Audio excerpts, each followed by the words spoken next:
The child passed while resting on his gentle dog. What the dog did afterward broke everyone's heart. A child passed while resting on his gentle companion. What the dog did in the hours that followed shattered every heart that witnessed it. They assumed it was just another peaceful nap, a quiet morning with a child nestled against warm fur. But when the silence became too heavy, everything shattered in an instant. What this faithful dog did after losing his small friend left even hardened medical professionals unable to speak. This is a story about a bond so pure it never understood the meaning of goodbye. Before we begin, please like, share, and subscribe so you never miss another deeply moving story like this one. The home whispered with the kind of quiet that only comes when love fills a room. A single lamp cast golden light across the living room couch where the child slept. His small body pressed against Rex's thick neck. The dog's enormous chest rose and fell like a living fortress beneath the child's fragile frame. When one breathed, the other seemed to echo it. "Just look at them," Emma whispered from the doorway, exhaustion and tenderness blending in her voice. "He refuses to close his eyes unless Rex is right there with him." James dragged a hand down his face, still wearing his rumpled work shirt. "He's a dog, Emma. You're treating him like he's the nanny." "He is the nanny," she replied softly, a gentle smile crossing her tired features. "And he's better at it than most people would be." It had become their nightly ritual, a sacred routine neither could imagine breaking. The moment Emma lowered the child into his crib, Rex would pad over with purpose, curl his massive body beside the tiny one, and rest his head close enough that their breaths mingled in the dim light. If the child so much as stirred, Rex's paw would slide closer. If he cried, the dog would whine and nuzzle until peace returned. The neighbors had warned them, of course.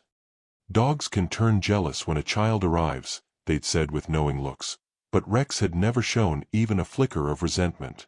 He shadowed Emma from room to room, waiting for the child's faint giggles, waiting for the unspoken permission to lie beside his small human. One rain-soaked evening, Emma discovered them on the couch again. The child was sprawled across Rex's broad shoulder, his impossibly small hand clutching the dog's velvety ear like it was the only thing keeping him tethered to earth. She pulled out her phone, unable to resist. "I swear you two are going to break the internet someday," she murmured, capturing the moment. Rex's ear flickered, but otherwise he remained perfectly still. When James walked in, his face carried the weight of a long day. "You're still awake." "I can't sleep," Emma admitted, her eyes never leaving the pair. "His breathing sounds different tonight. A little off." James waved it away with the casualness of someone too tired to worry. "It's just the weather. Let them rest. You need to rest, too." The hours crawled by. Rain drummed against the windows like a clock, marking time they didn't know they were losing. Emma dozed in the armchair, her eyes half open, still watching over them both. When dawn finally broke, she woke to something worse than sound. She woke to its absence. No soft breathing, no little grunts or sighs, just a stillness that felt wrong in her bones. The child's tiny fist lay open against Rex's fur, fingers relaxed.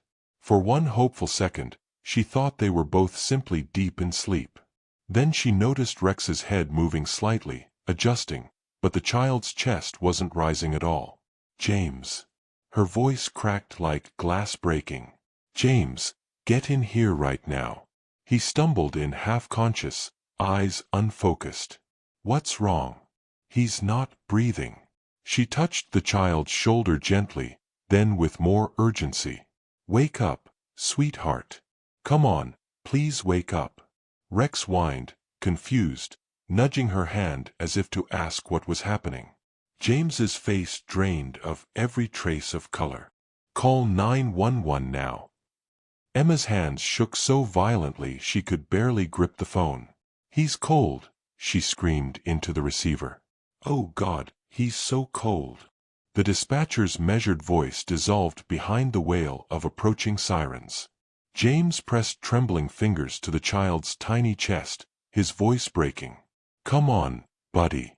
Just breathe. Please breathe. Rex barked once, sharp, panicked, then pressed his warm head against the child's side, desperately trying to share his heat. When the paramedics exploded through the front door, the living room erupted into controlled chaos. One of them reached for the child.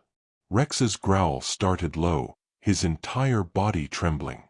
"Get that dog back," one paramedic shouted. James seized Rex's collar, but the dog's muscles were iron. "He won't hurt anyone," James pleaded desperately.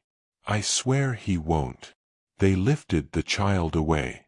Rex lunged forward with a howl so raw, so utterly broken that it froze everyone in place. Emma crumpled to her knees, her scream cutting through the sirens like a blade. "Please, please let me go with him."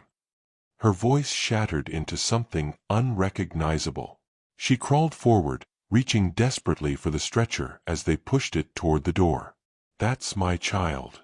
Please don't take him alone." One paramedic tried to stop her. "Ma'am, you can't. I have to." She sobbed so hard the words barely formed. "He hates being alone. He gets so scared. He needs his blanket. He needs me." The younger medic froze, guilt flickering across his young face. "Ma'am," he whispered, voice thick with compassion, "we'll do everything humanly possible. I promise you that." The door slammed shut, leaving a void in the air where sound used to exist. The echo of Emma's screams bounced off the walls and died. She collapsed by the doorway, palms flat against the cold tile floor. Her breath came in stuttering gasps, each inhale sharper and more painful than the last. "James," she whispered into the emptiness. "Why did I let him sleep there? I should have checked on him." Rex circled the hallway, pawing frantically at the door, his entire body shaking. He pressed his nose to the exact spot where the child's scent still lingered and released a long, haunting whimper that filled the space with something far worse than silence. When James returned an hour later, the sound of his footsteps was enough. Emma lifted her head slowly, eyes swollen and bloodshot.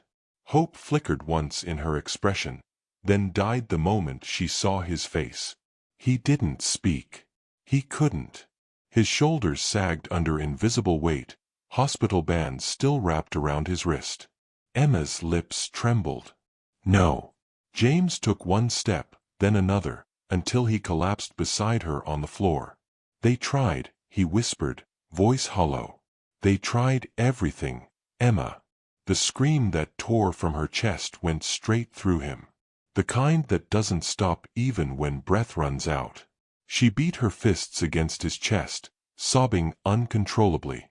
He was fine. He was perfectly fine last night. Why didn't I wake up? Why didn't I check? James just held her, his own tears falling into her hair, whispering her name over and over as if saying it might somehow bring her back from the edge. Rex pressed himself against them both, resting his head on Emma's knee, whining softly. She turned toward him and buried her face in his thick fur, body shaking violently. The home that once rang with laughter now felt like a tomb. Night came again. Same couch, same lamp, but dimmer now, as if even the light was mourning. Rex's breathing filled the room, steady but strained. His muzzle rested exactly where the child's head once lay. Every few minutes he released a small whine, soft, questioning, heartbreaking. James stared at him from across the darkened room. "They say animals forget quickly," he muttered bitterly. "I guess they were dead wrong." Emma brushed a tear from her cheek. "He's waiting for him to wake up."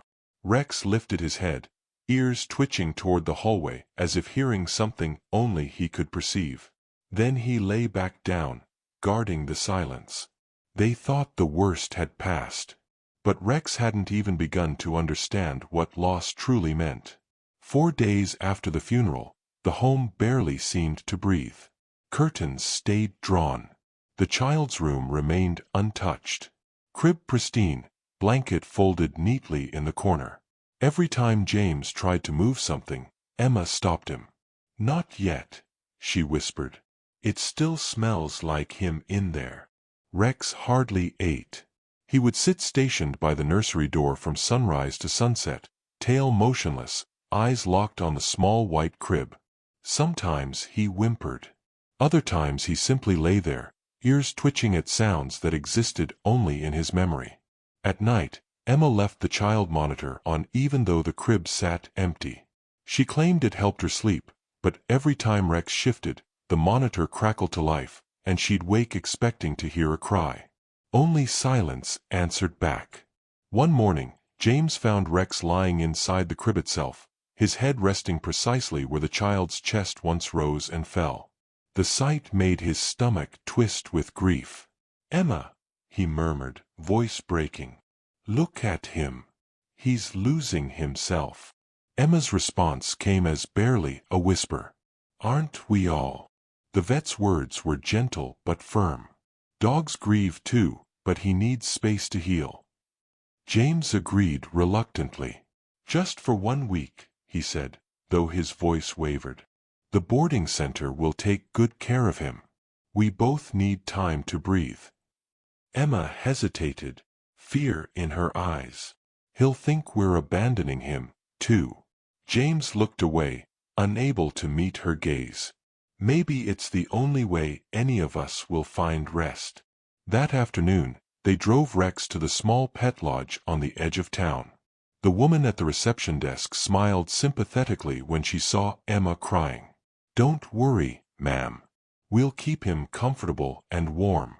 You can bring something familiar if you'd like." Emma carefully placed the child's blue blanket in Rex's bed. The dog sniffed it deeply, then looked up at her with those impossibly deep questioning eyes. She knelt down and cupped his face in her hands. "We'll come back, okay? Just for a few nights. Please be good."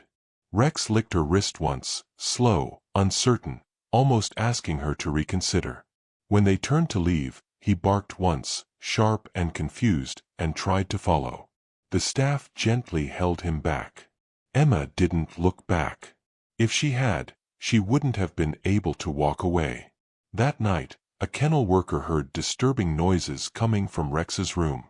Frantic scratching, desperate whining. He went to investigate, expecting the dog simply needed to go outside. What he found made him freeze in place. Rex had dragged his blanket to the corner and was digging furiously into the wall. His paws were raw and bleeding, nails chipped, the plaster shredded and scattered across the floor. Underneath the torn drywall, the worker spotted a small hole, and inside, tucked against the cold cement, the edge of the child's blue blanket. Every single night after, Rex repeated the ritual.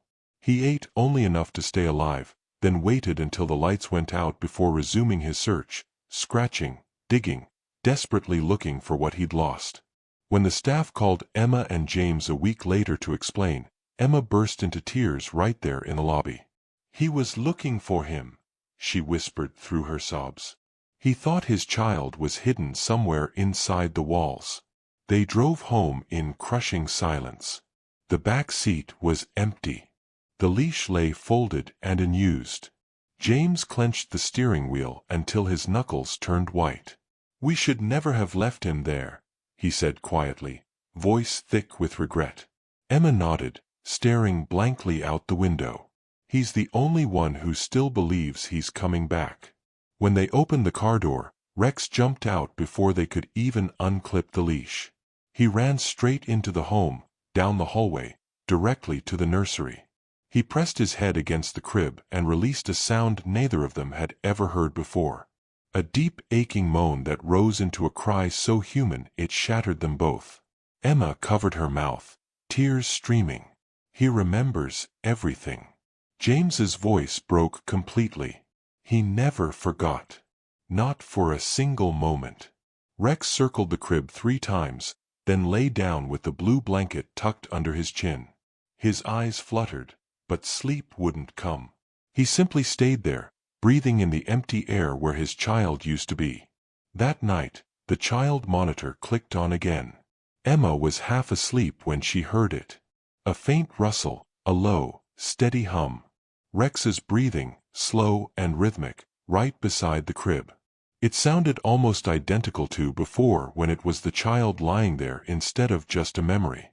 She walked to the nursery doorway, her heart heavy. Moonlight spilled through the curtains, bathing everything in soft silver light. Rex looked up at her once, his tail giving a single weak thump against the floor. Then he lowered his head back onto the blanket. James came up behind her, wrapping his arms around her shoulders. "He's guarding him again." Emma nodded, tears sliding silently down her face. "He doesn't know he's gone." "Maybe that's a mercy," James whispered. "Maybe believing he's still here is the only way Rex can survive this." They stood there for a long time, the three of them suspended in that sacred quiet. The next morning, Emma opened the nursery window for the first time in weeks. Sunlight crept across the floor, touching the crib, Rex's fur and her trembling hands. She knelt beside him and stroked his head gently. "You don't have to keep looking anymore, Rex," she said softly, voice breaking. "He's right here with us. He always was." Rex sighed deeply, his eyes closing slowly for the first time in days. His chest rose and fell with a calmness that had been missing since that terrible morning. The air felt lighter somehow, the silence gentler, as if something unseen had finally found peace. Emma turned to James, fresh tears glistening.